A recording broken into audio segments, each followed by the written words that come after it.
Only time. Sorry, my brain. Um, yeah, I think it's a good quote. That's very good. Um, so to highlight, and then moving on with that same like thought of, when we sit with the discomfort, right? She goes on to Hmm. say, that being compassionate enough to accommodate our own fears takes courage, of course, and it definitely feels counterintuitive, but it's what we need to do. So, uh, I'm gonna skip ahead just for a moment and tell you that I really loved the way at the near the end of the chapter she says that connecting with bodhicitta is ordinary, and I think we see that throughout this chapter where she talks about these moments of like you're gonna have these fears and you're gonna have this discomfort and you're gonna need to sit with it and sit and let it soften you, and it's not like, oh my gosh, my mind exploded and I was inside space and flying across the surface of the sun. You know what I mean? It's this very ordinary sitting with these emotions, Hmm. non-judgmentally. And honestly, that's the best way to. That's so good. If you can just sit with your emotions and the discomfort instead of just letting it overwhelm you or be overwhelmed or anything, Yeah. it just makes it much more tolerable, bearable. And you're like, no, I can get past this. I can work with this. Um yeah, exactly. And she says, although we have the potential to experience the freedom of a butterfly, we mysteriously prefer the small and fearful cocoon of ego. So I think along the lines of what you were saying, you just kind of do the thing, and then, but it's so easy to say, but that's hard. I just want to take a nap. Uh, It's like sitting down to meditate. Somehow I end up asleep. yeah. I would be sitting up and then I would blink and I would just be laid down in a blanket. Like, how? When did How? this happen? I I don't was. remember moving. And I think the in that moment, you just take it as an opportunity to become aware of how tired you must have been, of how much your body needed that rest. Maybe at least in my experience, if I'm falling asleep during meditation, that means I probably need an actual nap, and I've been pushing myself too hard, like trying to go go go without the rest I need. You know, Hmm. at least in my experience. um. Oh gosh. So she gives this little antidote about like the elderly parents of a friend, and apparently how they started off in this gated community, and by the end of it, they trusted nobody and never left the community, and only like were just really anxious all the time and paranoid about people coming in, like even plumbers and stuff. Hmm. And then this quote reminds me a lot of some stuff I've reflected on during this past couple years with COVID. And so the quote down here is, through their isolation, they are becoming unable to cope with an unpredictable world. And I feel like that's how I was starting to feel. That not having to interact in so many ways was making it harder to start again,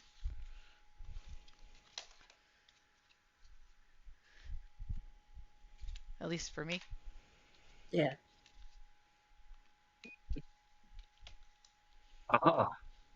Aha. Oh, you're not echoing.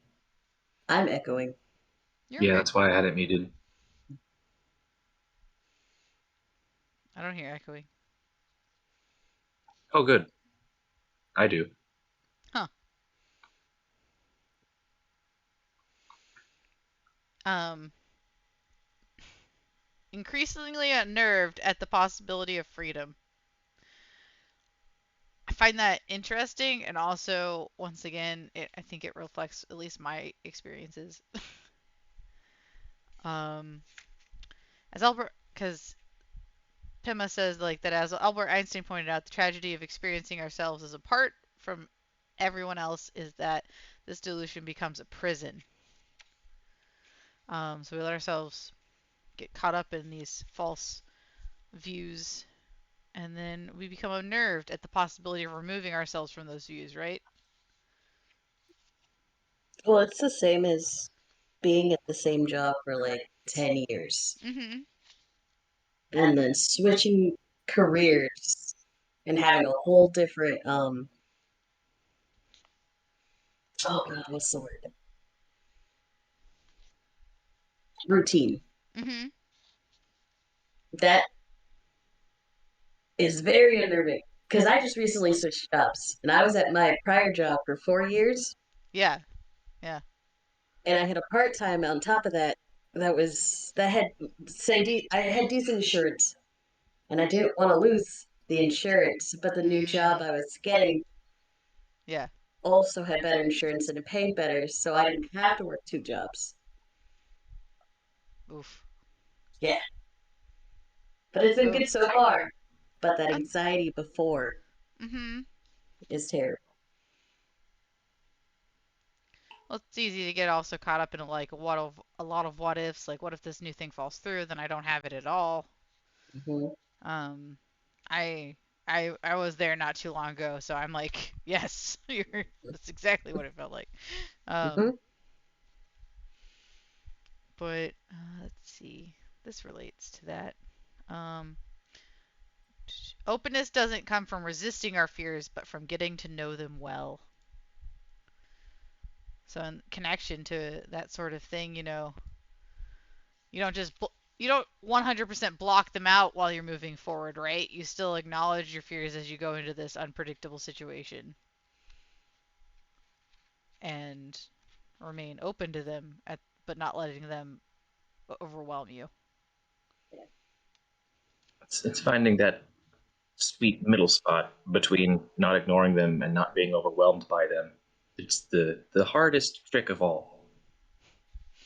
I like the sentence she uses next. The same. Oh shit.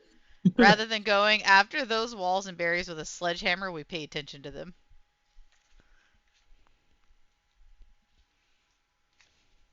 Smell the wall. Be the wall. Um, yeah. So on a slightly different, I'm gonna skip ahead a little bit. Let's see if I can figure out where it is. Using a PDF to talk to you guys, but then I have a physical book and trying to figure out where that is in the book. It's been really weird. Um, because I'm used to, we'll look at whatever digital copy of the book I've read, and I've highlighted it digitally, but I haven't gone through these PDFs and added my highlights from this book. Um, and I was talking to Max about this earlier. I thought it was really interesting that she dives into the fact that um, we can misuse a lot of things in order to run away from our insecurities. I think it's easy to think of, you know, do you watch too much TV? Are you sinking into media to try to stay away from it? Are you cheering yourself up with drugs or whatever? Let's see what other things.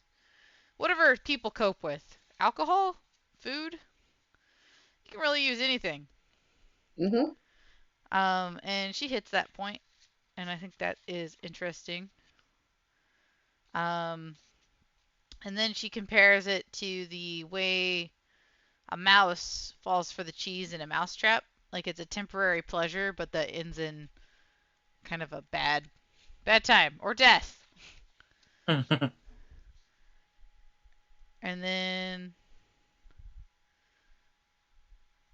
Like the mice that apparently the Dalai Lama uh, witnessed, they chose not to eat the cheese and would choose to refrain from the short term pleasure of cheese in order to have a long term pleasure of living. I was amazed. I was like, man, there are mice who will avoid cheese? Like, maybe you're putting out the wrong cheese, man. I don't know. But uh, I always find it funny because I've seen similar wordings in other books of like the radical approach of whatever, but in this case, bodhicitta practice is to pay attention to what we do.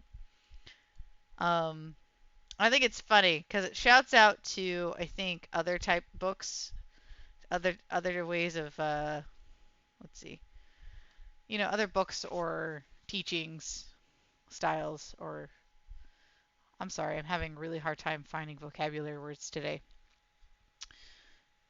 that will talk about if you just do this one radical thing, your life will be changed spiritually and whatever.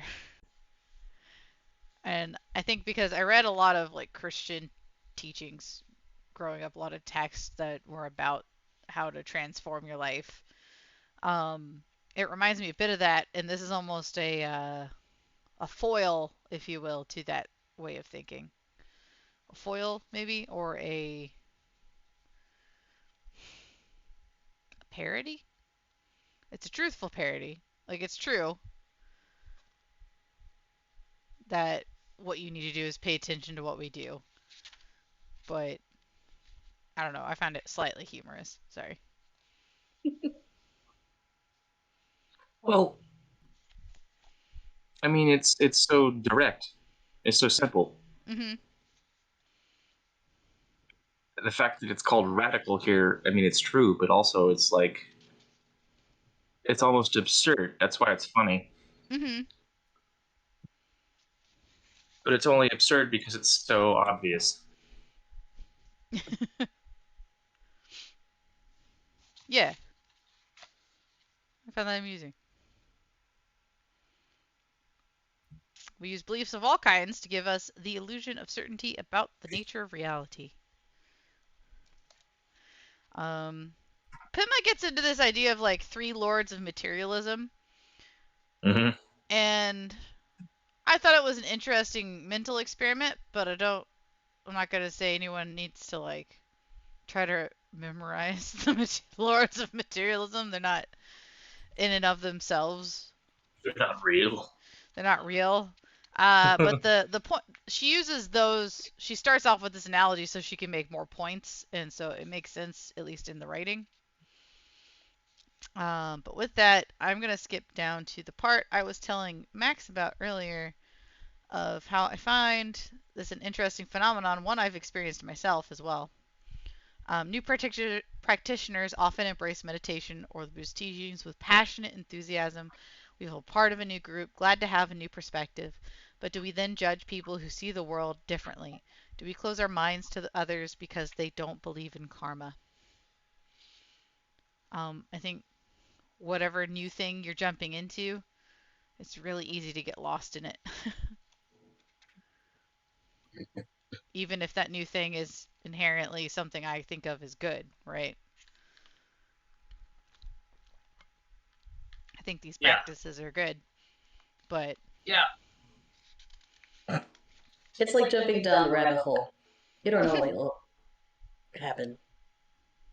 mhm.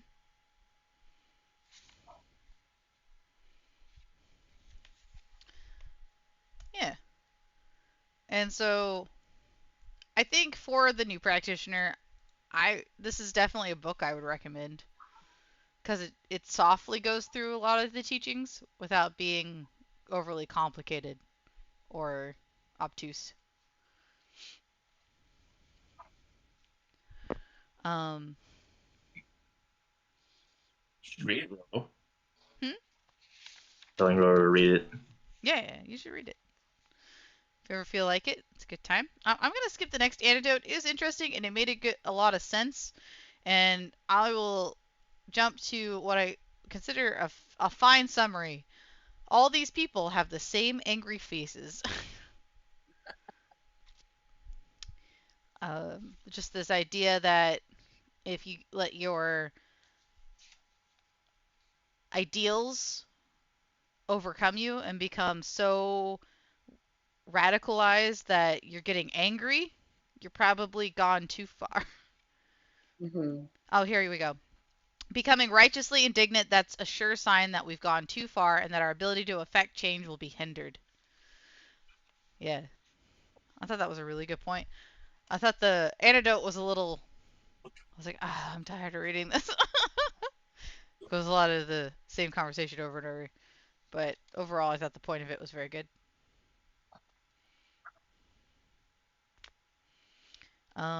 More discussion of things we can use that we tend to use to avoid our insecurities.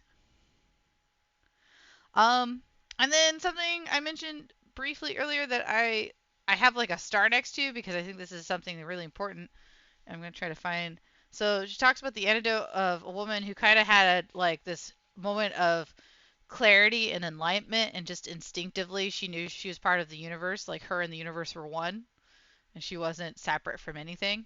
And like this is a fine thing, right? Like these moments of clarity and realization, and they're beautiful. But Pema goes on to talk about how this woman really was hanging on to that experience um, to such a degree that if she couldn't stay in that state, she'd rather be dead. And I think, unfortunately, I've seen people who I think are in a similar place. They think that if they're not constantly hitting those moments, then either they have failed or that why are they alive or continuing, you know? Mm. Maybe not to the same degree of I'd rather be dead, but just definitely of like this isn't working. I'm obviously doing something wrong. If they're not constantly in that state or hitting those states, you know. Right. Using that as a benchmark of success. And it's not really. I mean, they're cool. It's cool when it happens. And so these people, as Pema puts it, they can't bear it when the initial Yeah. glow begins to Seeking wear that out off. is Yeah. it's just another way of staying distracted, really. Mhm. Yeah. Um, she puts it well. I'm trying to find it in here. Here it goes. Since it is inevitable that what goes up must come down, when we take refuge in the Lord of Mind, we are doomed to disappointment. Um, whether we get stuck in peak experiences or altered experiences like that, we are doomed to disappointment.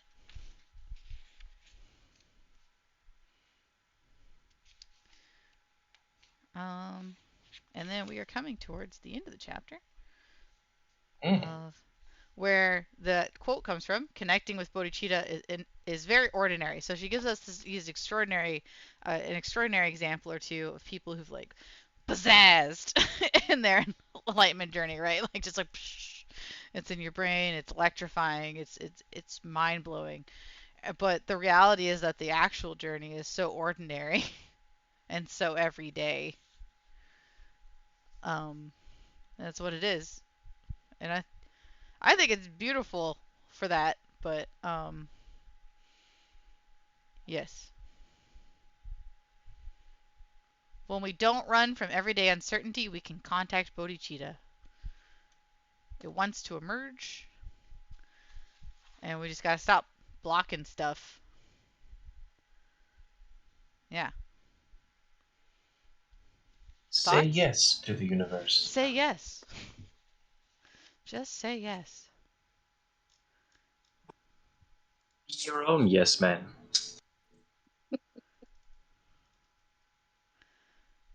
Um. Anyway, I think it's a cute chapter. Good stuff. Pretty straightforward.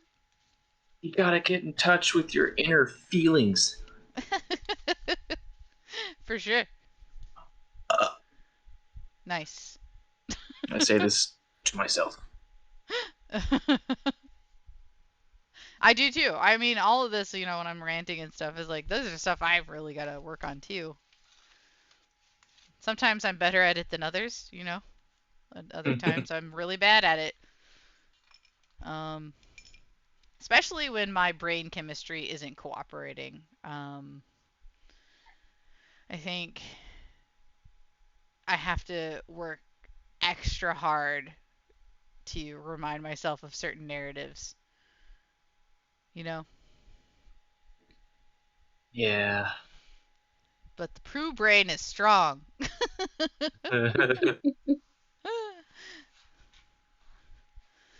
Pooh Brain says everything is sad and empty, and not in a good Buddhist way.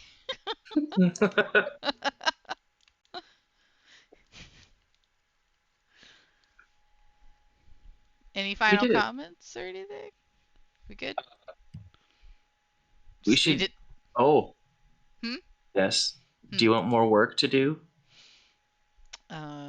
Maybe.